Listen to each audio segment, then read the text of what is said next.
ভোটের ময়দান থেকে পালিয়ে গেলেন জাহাঙ্গীর খান। আজকে তিনি নিজে কি বললেন দেখুন। আমি চাইবো ফলতা শান্তিতে থাকুক, সুস্থ থাকুক, ভালো থাকুক এবং ফলতায় আরও বেশি বেশি উন্নয়ন হোক।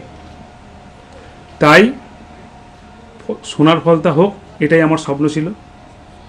তাই আমাদের সম্মানীয় মুখ্যমন্ত্রী ফলতা উন্নয়নের জন্য স্পেশাল প্যাকেজ দিচ্ছে। সেই জন্য আমি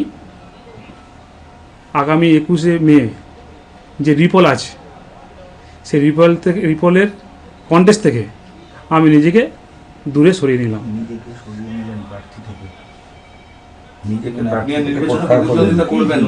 আমি কন্টেস্ট থেকে নিজেকে দূরে সরিয়ে নিলাম ফলতার উন্নয়নের স্বার্থে, ফলতার সাধারণ মানুষের স্বার্থে, যেহেতু আমি ফলতার ভূমিপুত্র, তাই নিজেকে আমি কন্টেস্ট থেকে দূরে সরিয়ে নিলাম।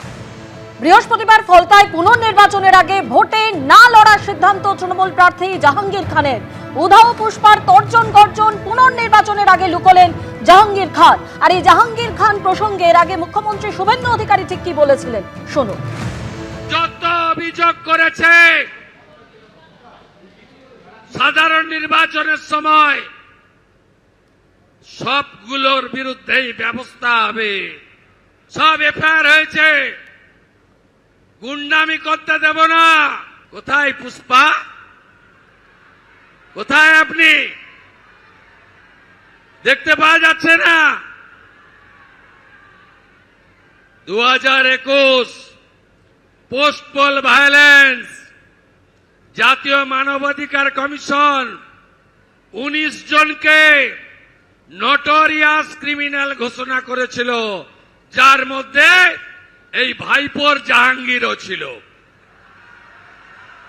আমার উপরে ছেড়ে দিন, আমার উপর ছেড়ে দিন, আমি ওর দায়িত্বটা নিয়ে গেলাম।